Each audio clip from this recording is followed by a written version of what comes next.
The new 21st century job search model all comes down to one word. What is that word? Find out today as we continue our discussion with the career Sherpa, Hanna Morgan. Are you ready? Let's go! Hey everybody, Ryan Roten here, and this is the Brand New You podcast, where we explore how to use personal branding and social media to impact your career. No need to look any further. You found the podcast dedicated to helping you create a brand new you. Good morning, good afternoon, and good evening. Welcome to the Brand New You show. I'm your host, Ryan Roten, and today we continue the conversation with the career Sherpa, Hanna Morgan. Now, part one was absolutely jam-packed with awesome tips and tactics for online profiles, infographic, and social resumes. So part one was really all about the what. What tools can you use to help you stand out from the competition? The old school job search methods that we grew up with are disappearing, which means that we need to change our approach to match the 21st century job search model. Now, in part two of our conversation, we dive into the how. Specifically, how can you use your infographic resume and online profiles to capture people's attention? If done correctly, who knows? You might even be able to get an employee referral from someone who works at one of your targeted companies.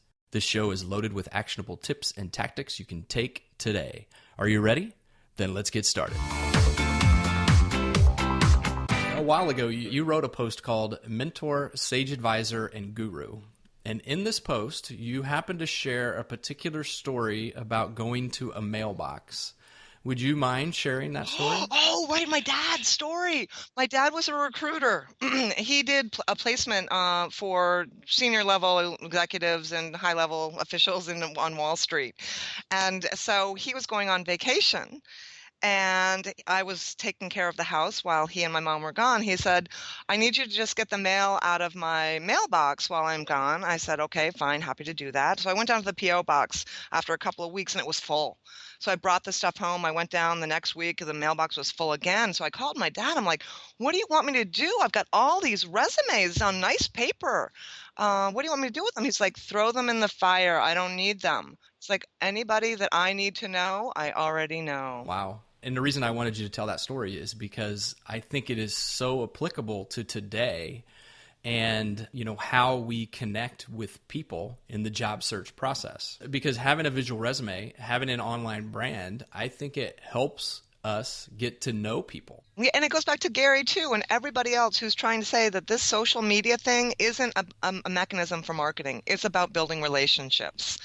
And what can we do to be more real, to come across more personal, so that our personality shows through and we become likable? Because people hire likable people. Yeah. They don't hire the most talented person. Yeah, I mean, I use social media. Twitter's my favorite tool, and I don't think I use it. I'm not the greatest at it, but I think I use it pretty well. And I have been told by some people that I've spoken to, it's like, dude, you're everywhere. I feel like I know you. And, it's just the power of being able to have a conversation with people you don't know is just, take us, for example. Right. We didn't know each other before today, but we've interacted online. And, it goes right back to the statement from your dad, which is, I'm already working with the people I should be. And if I don't know them, I don't need to. Right. So how do we use social media? And you actually talk about this in your book. How do we use social media, social profile, online brands to do what you refer to as proactive targeting? So if we consider ourselves really a business, any business that's launching itself into the marketplace has a plan of attack. They call it a marketing plan or whatever they're going to call it. But part of that is identifying the demographics and the type of organization or people that you're targeting. So if I am a nanotechnologist, I want to work with other nanotechnologists. Where do nanotechnologists hang? Mm-hmm. Well, I think a lot of them are in colleges and universities. So if I'm planning a search, I want to connect with all the other nanotechnologists in colleges around the country there, right? That would be my first line of sort of targeting. Mm-hmm. From that, I'm going to gather information. And as I learn more about where these nanotechnologist jobs are, I can more specifically pinpoint the companies that hire nanotechnologists. And from there, I will develop strategically, with purpose, relationships with people inside a specific company who I know will already be in the market for a nanotechnologist. They may not have openings today, but we all know that most jobs never get advertised. So I want to be there. I want them to know about me in advance of that job becoming available. And people always say, oh my gosh, this sounds like so much work. And it is work, right? Mm-hmm. It is. But there's no other way around it. It's the way it is today, right? To me, it all revolves around the two-step process that you describe in your book, and it's all geared towards the result that were noted in the JobVite survey. But they found that 60% of their best candidates come through them via referrals. Mm-hmm. And so how can we use social media so that even though we don't work at a company, we can get that employee referral? Right. And so if we look at the company's website, they probably, because I don't remember what number of companies already have a social profile, that company is probably on social somewhere already. There are tools that allow us to even do a better job searching Twitter and Google Plus and LinkedIn. You can search for the employees that work there, follow their handles on Twitter, follow them on Google Plus, and by stalking them, right, which sounds like a very bad term, yeah, that's intelligence gathering. You Agreed. Learn about the person, and once you've learned something about the individual and the company and what they're saying, because you've stalked them, mm-hmm. You can then engage with them, with them, use their name, share a tweet with them. Jab. I mean, it's jab, jab, right hook. Yeah. So you're slowly trying to build that relationship, get on their radar. And if you're doing it thoughtfully, purposefully, most people who are on Twitter, and it's my favorite platform too, are really open to networking. I don't think they would be on Twitter if they weren't open to networking. Probably one of the more open, friendly places to meet people. And so go find people who work at that company and stalk them, learn what they're about, learn what's important to them, and find a point of commonality. That's what networking is, really. It's finding that point of commonality and taking the relationship from there. Right. So, I mean, it's all about building a relationship, right? We're not going to send a tweet to somebody that says, hey, I saw you worked at company X. Can you hire me? I know. And why is that always our first line of thought? Because we're eager for the result, and that and you see this all the time in networking. I don't know anyone to network at ABC company. I know you don't. That's why you've got to work and build relationships, so you will know somebody there. It's not a slam dunk. It's not a one-hit wonder. This all takes some time, and when someone knows you a little bit, they're much more likely to listen to whatever it is you are saying. So when we reach out to somebody and immediately say, I'm looking for a job, can you take a look at my resume? We've shut the door on that opportunity versus showing some interest in the person. Oh, I see you just wrote a great article on blah, blah, blah, blah, blah. Tell me more about what you meant by this. Or I see that you're sharing a lot of information about this upcoming event. Are you involved in that? So rather than making it about what I need for the long term, a job, I'm making it about what can I find that is of interest for both of us, and make them feel good and safe in when it is time to let them know I'm interested in a job, that they'll be able to listen and hear that. Right. And you know, I look too is if they're posting infographic items for anything, there could be an opening if you build up a relationship to say, hey, I've got a infographic resume. What do you think of this? Right. But it's looking for that opportunity for that to happen, right? Instead of looking for the job opportunity. Right.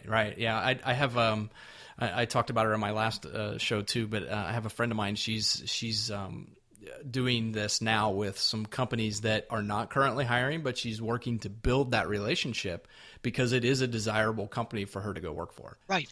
Yes, and that takes time to happen.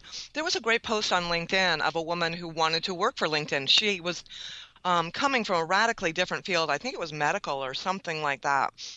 So not only did she have to make a career change, but she was making a company change too, and she really wanted to work at LinkedIn. So she went through her LinkedIn profile and found someone that she knew second degree who worked there, and said that I'd love to talk with you a little bit more about how I might transition to a company like LinkedIn. It's a dangerous thing to ask. It took some nerve to do that. But guess what? The person that she spoke to at LinkedIn was receptive to that and actually took the time and had a conversation with her. So the woman who was looking for this career transition, was able to modify her resume, modify her approach to job search, and be able to target everything that LinkedIn would be looking for so that she would be an ideal fit, even though she didn't have the industry background. She shared her transferable skills, and she talked about how those would relate to a company in the technology sector. Guess what? She ended up getting hired by LinkedIn. It's so important, right? To really know where you want to go, why you want to go there, how you're going to fit in. And so I believe in a target list of about 40 companies. I think every job seeker needs to identify roughly 40 companies. That list might change and morph and shrink and grow. But if you've identified 40 companies, you can begin researching those 40 different companies and figure out where your role and what you want to do might fit within all of those companies. And that takes time. But this is a numbers game. And if you're only doing that sort of targeting one company, how do you know that right job is going to come along in the next 12 months? Right. You don't. Right. So you've got to play the probabilities by looking at more than one company. The research can't all be done online. It has to come from interaction with people who work there and building those relationships, because we go back to that 60% of hires come from referrals. The whole hiring process now is ultimately about building relationships. And you have to be able to put yourself out there and stand out and be willing to embrace some of these new technologies so you can build those relationships. The world is so small, and I wouldn't be having this conversation with you today. I wouldn't know Lee. I wouldn't have written any of the books that I have ever written if I didn't have a presence on social media. It was never my goal to write a book, right?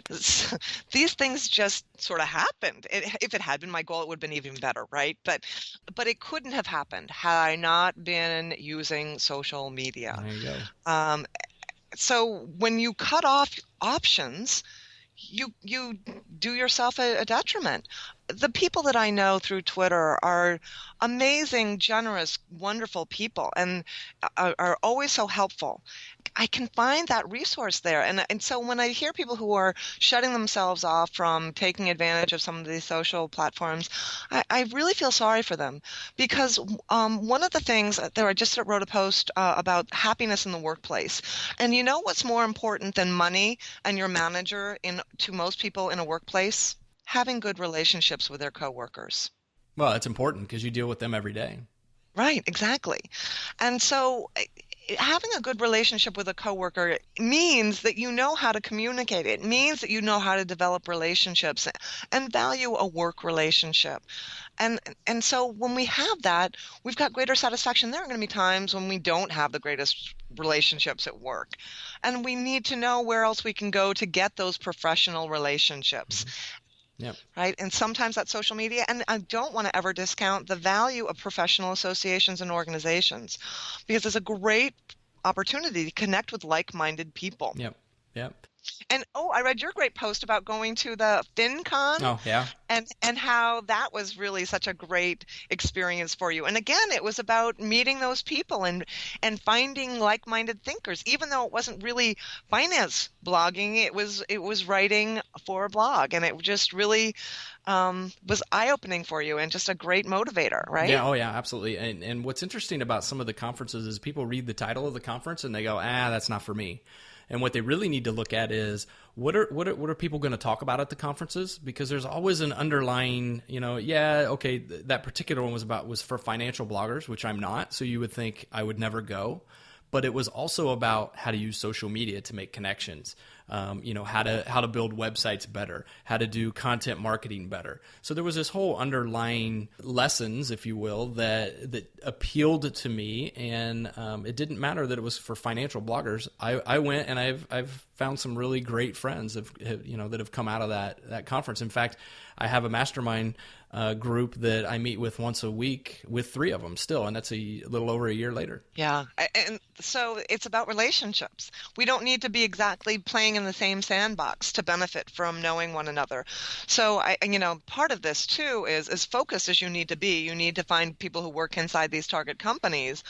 I don't want people to automatically discount people who don't work in those companies. It's being able to learn from other people, because we can learn from everybody. Mm-hmm.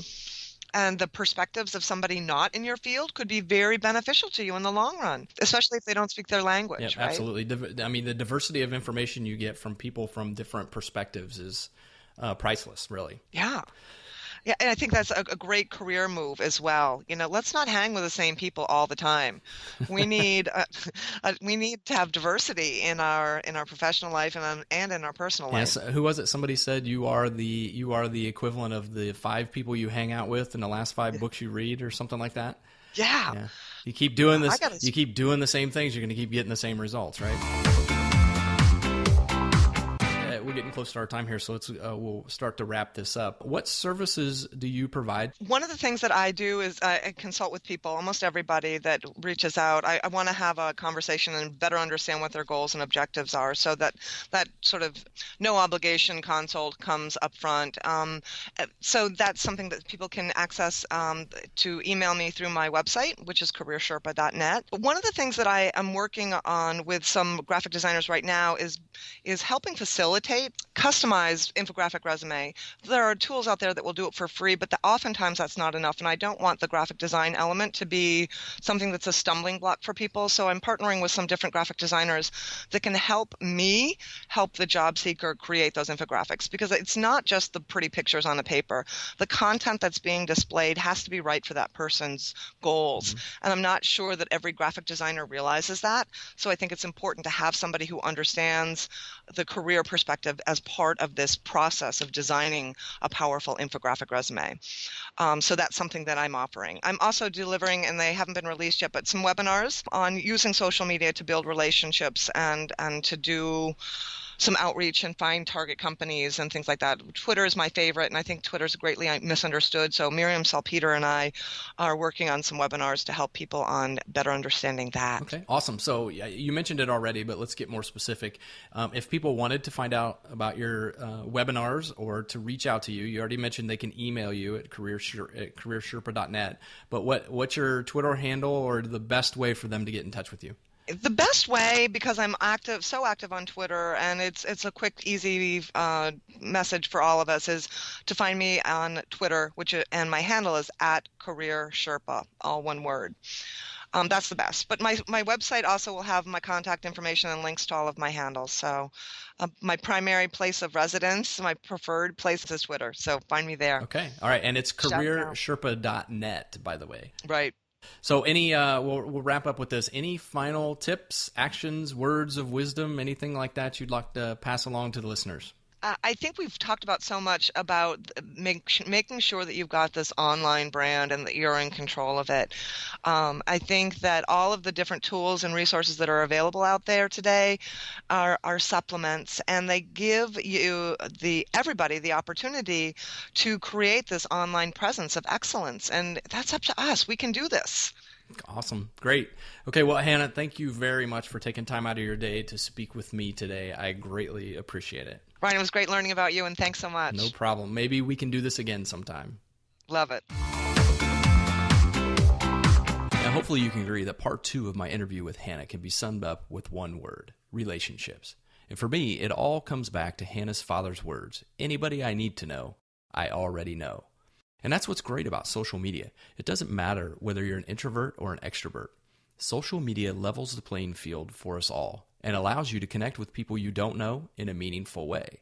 But even with the tools available to connect to people today, they won't help you if you don't use them and if you're not smart about your approach.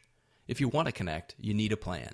You need to know who you want to connect with and why it's important for you to connect with them. Take me, for example. When I started this podcast, I knew 2 things. First, I wanted to do interviews with influential people who could provide tips and tactics on how to use personal branding and social media to impact our careers in a meaningful way. The second thing I knew was that I didn't know who I wanted to interview. So I researched. I made a list. I started following people on Twitter, and I asked myself one key question every time I hit that follow button. how can I serve this person? To be successful in the 21st century job search model, you have to do the same thing. List out your target companies, discover who works at those companies, and start following them. Learn about the person and the company and look for ways to build a relationship with both. Remember, this is not about you, it's about them. Find that point of commonality and use it to help serve them. I'll close out with this quote from Zig Ziglar. You can have everything you want in life if you will just help enough people get what they want. Find the people in your target companies, build a relationship, help them get what they want, and at some point, they just might help you get what you want via an employee referral. And again, you can find all of the links discussed in both Part 1 and Part 2 of my discussion with Hanna in the show notes at ryanroten.com/career Sherpa. Now, as a podcast listener, you know one of the best ways you can help this show grow and continue to serve others is to stop by iTunes and leave a rating and review for the show. If you do, I'll be humbled and grateful, and I'll certainly mention you in the next show. So my question for you today is, how are you using social media to help build relationships? If you'd like to share your answer, shoot me an email at rlroten@gmail.com with the headline Relationships. Or you can head on over to ryanroten.com/podcast. Right there in the middle of the page is a Speak Pipe button. Click on it, and you can record a voice message and send it directly to my inbox.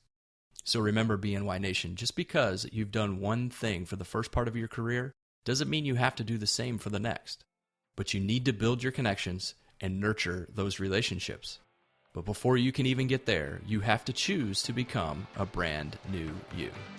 Thank you all for your support. And until next time, I've been Ryan, and I'm out.